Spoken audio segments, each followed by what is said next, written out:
Hey everybody, welcome to American English Online. I'm Christopher, your American English teacher on YouTube.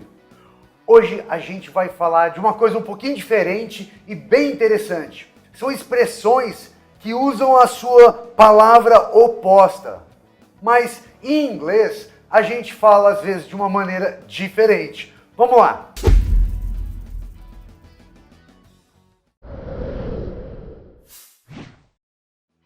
Afinal, o que são essas expressões que usam palavras opostas? E como são diferentes em inglês? Bom, imagina que você está vendo um pôster, um filme de faroeste, por exemplo. Lá está escrito, procurado, vivo ou morto. Em inglês a gente não fala vivo ou morto. A gente inverte. A gente fala dead or alive, wanted. Dead or alive. Então, esse tipo de expressão é super comum, mas às vezes o jeito que a gente fala em inglês é diferente. Como você pode ver, esse tipo de frase pode ser um tropeço para quem aprende inglês. Da mesma forma que o dead or alive inverte, outras expressões também. Por exemplo, no português a gente fala ir e vir, o direito de ir e vir, por exemplo. Mas em inglês a gente fala come and go. Então, inverso. Por exemplo, feel free to come and go as you please. Sinta-se à vontade para ir e vir como quiser. Outra frase assim que inverte é lost and found. No Brasil, você vai no achados e perdidos. Nos Estados Unidos, segue a lógica que você perde primeiro e depois acha. Então a gente fala lost and found. The principal put the notebook in the lost and found. Mas nem todas as frases invertem. No português, por exemplo, a gente fala tudo ou nada. Então, o time foi pro tudo ou nada. Em inglês, a gente tem a mesma expressão. Mas cuidado, esse tudo não é everything e nothing. É all or nothing. If you want to win this fight, you have to knock him out. It's all or nothing. Se você quer vencer essa luta, você tem que nocautear ele, é tudo ou nada. Como você pode ver, apesar de não trocar de posição, a palavra que significa tudo em inglês, que a maioria das pessoas acham que é, não é a que a gente usa na frase. Outra expressão, more or less, mais ou menos. E a gente usa das mesmas duas maneiras em inglês. He was only more or less interested, which was a surprise. Só estava mais ou menos interessado, que foi uma surpresa. Ou, this is about 2 gallons, more or less.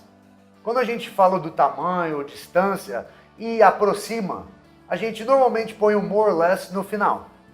Outra expressão, front and back. Em português, a gente fala frente e verso. Em inglês, a gente não tem exatamente uma palavra para verso, que é a parte de trás. Então a gente fala frente e costas, frente e trás. Please fill out the form front and back. Outra interessante, a expressão bem ou mal. Em inglês, a gente fala bom ou ruim, good or bad. Por exemplo, that's how it is, good or bad. We can't change it now. Essa agora é interessante porque a gente muda a voz que usa. Em português a gente fala matar ou morrer. Mas em inglês a gente fala matar ou ser morto. A gente usa o passivo ali. Kill or be killed. I'm going in to kill or be killed. I'll never surrender. Em inglês, a gente também tem algumas expressões assim, mas que não tem no português. Por exemplo, give and take. Give and take. Dar e pegar. Em inglês, give and take significa compromise, é um acordo. Você cede um pouco para outra pessoa e a outra pessoa cede para você. A good relationship is all about give and take. Então, num bom relacionamento, você cede um pouco do que você quer e ela também, que vocês tenham um acordo. Essa mesma expressão, se a gente só mudar a conjunção do and para o or, ela tem um significado diferente. Give or take. Give or take a gente usa quando está adivinhando, tá estimando o tamanho, por exemplo, de alguma coisa. It weighs about 4 pounds, give or take. Então, pesa mais ou menos 4 libras. Pesa 4 libras, põe um pouquinho, tira um pouquinho. É uma aproximação. Outra expressão de pares opostos é hit and miss. É acertar e errar. Em inglês, a gente usa hit and miss quando uma coisa não é constante, vez sim, vez não. Por exemplo, meu amigo me pergunta, have you found steady work? Você encontrou algum trabalho constante? Eu respondo, it's been hit and miss since the recession started. Então, tem sido, às vezes sim, às vezes não, incerto desde o começo da recessão. Vamos para a última. Essa é uma esquisita porque é uma situação um pouco diferente das outras expressões. A expressão preto e branco. Em português a gente pode falar preto e branco, branco e preto, tanto no sentido literal quanto no sentido figurado. Então eu posso falar, a roupa dele era branca e preta, ou a roupa dele era preta e branca. Ou eu posso falar, as coisas não são assim tão preto no branco. Em inglês, a gente não pode falar branco e preto. É só preto e branco. Black and white. Se eu falar white and black, dói o ouvido de tão esquisito que é. Tá bom? Então, falou preto e branco, é preto e depois branco. Não pode inverter a ordem como no português. Interessante essas expressões e essas diferenças, né? Eu espero que ajudem. Ah, e o bônus.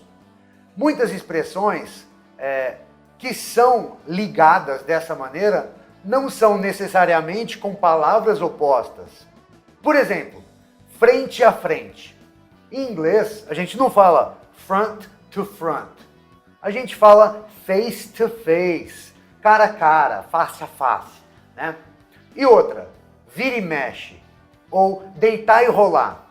Então você vê, tem muitas expressões ligadas meio que dessa maneira, sem ser opostos.